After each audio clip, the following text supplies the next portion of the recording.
Et la cure thermale, comment ça se passe? Déjà, il ne faut pas confondre cure thermale et thalassothérapie. La cure thermale est obligatoirement prescrite et suivie par un médecin. Elle a des visées essentiellement curatives.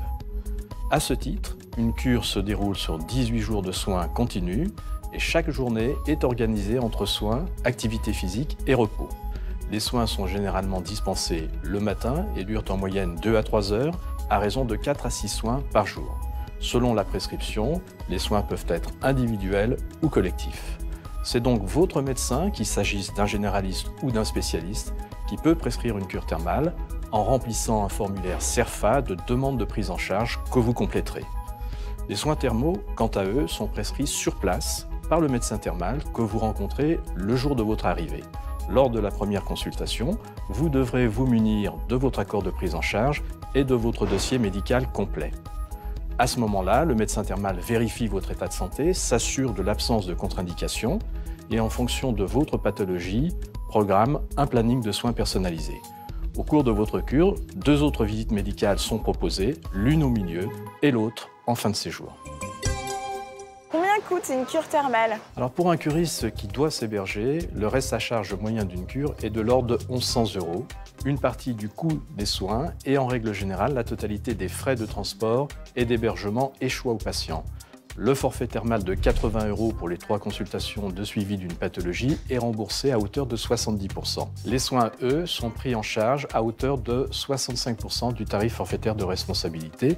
Les 35% restants et le complément tarifaire sont à votre charge ou, en fonction du contrat souscrit, à celle de votre complémentaire santé. Sous condition de ressources, les frais de transport et d'hébergement peuvent être remboursés en partie par l'assurance maladie. Là aussi, les mutuelles peuvent contribuer à réduire le reste à charge.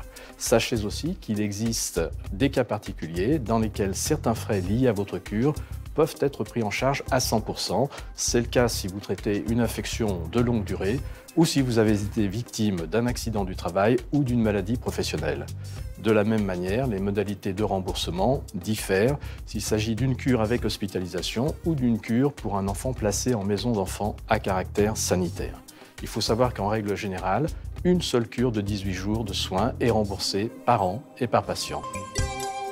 Qu'est-ce que l'éducation thérapeutique? Ça consiste en ateliers individuels ou collectifs où l'on apprend des techniques pour limiter l'aggravation de la maladie, ralentir l'évolution de la maladie, améliorer la qualité de vie.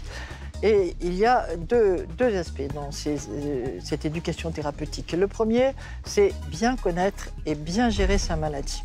Mieux on la connaît, plus on la vit bien, sa maladie. Dans ces ateliers d'éducation thérapeutique, souvent on fait intervenir des patients experts qui donnent leur avis sur la façon de gérer sa maladie.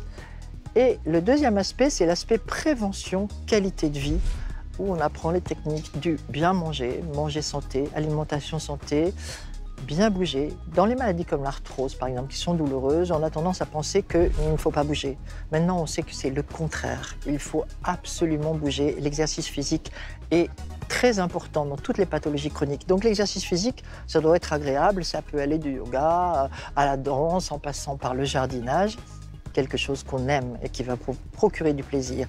Et enfin, apprendre à gérer le stress avec des techniques simples de détente, parce que le stress est aussi un des éléments qui joue un grand rôle dans les pathologies chroniques.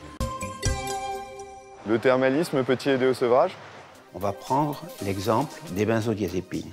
Les benzodiazépines, ce sont des médicaments que trop de Français prennent à trop forte dose ou trop longtemps, soit parce qu'ils présentent de l'anxiété, ou qu'ils ont des troubles du sommeil.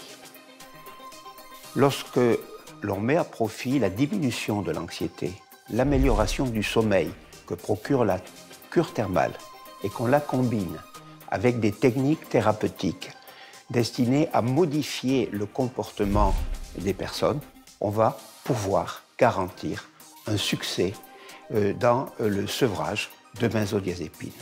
Alors ce succès, il est important.